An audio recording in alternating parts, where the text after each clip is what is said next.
Okay, so I come under ASIS and push up to get my dominant eye over. He looks good there. Crest looks good. You can do acetabula if you want, but he's pretty good, so I wouldn't mess with it. Let's play like it's this right side that's anteriorly, inferiorly rotated. It's typically not anteriorly, inferiorly rotated as far as the SI joint. There's not much movement in there, and you wouldn't want there to be that much movement in there. So it's not really doing that. What it's doing is it's rotating around a vertical axis like that. Okay, so spring. This is just an easy, great test because the one that doesn't push down is as hard as usually the one that's a little bit anteriorly, inferiorly rotated. And a lot of people are saying, what does it even matter? Let's just go for optimum. Who cares if it really matters? Let's just try to get them as good as possible. So let's say this right one is a problem. We're going to come in.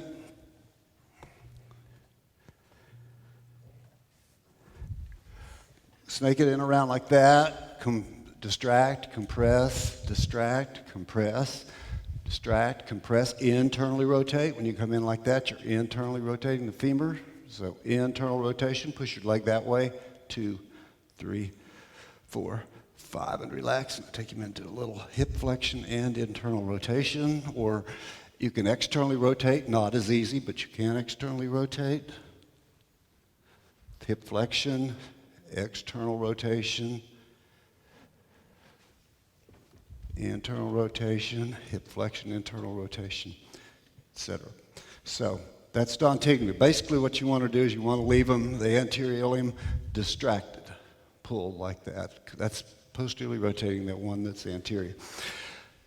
Okay, the next one is one that Paul demoed yesterday so well. He's already setting up for it because he's got his foot coming toward the midline. That's pretty key. Paul likes to come up with his knee up here to stabilize. It's a good deal. I've just done it so long another way, I don't do that. I come in, and the key thing to making this thing work is don't get way out here on your arm, Get way under like this so you have some leverage. And so then it's just you've got to go in this angle, the plane of the sacroiliac joint. And so you're going posteriorly rotating that ilium and then dragging it along this angle right here. Okay, pull that hip back or hip hike. He's just firing his quadratus lumborum, hip hiking. 3, 4, 5, and relax. And pull hip, 2, 3, 4, 5, and relax. Jostle the joints like the jostling. And it also helps suck up some of that synovial fluid and hyaluronic acid and everything like that. Okay, so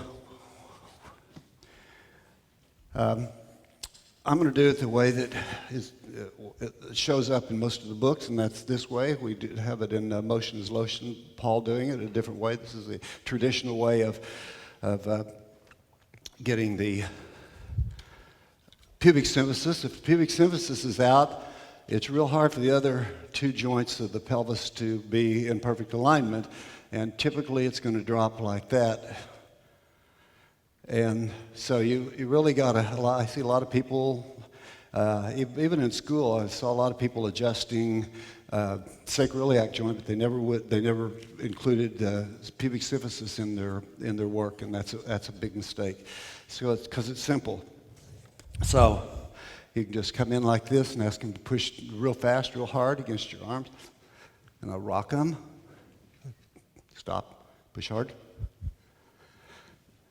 Okay, and Paul likes to spread the feet out a little bit. That's fine too. I'm not going to do that. Now just push and hold and lift your hips slowly. Just come on up, keep firing. And down. And so on. Going one more time. Or it doesn't matter if you want to put the feet out, you can too. Okay, spread. What does this do?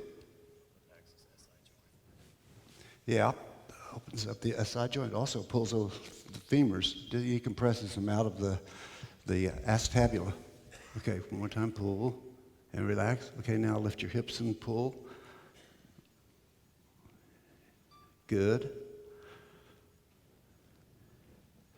All right.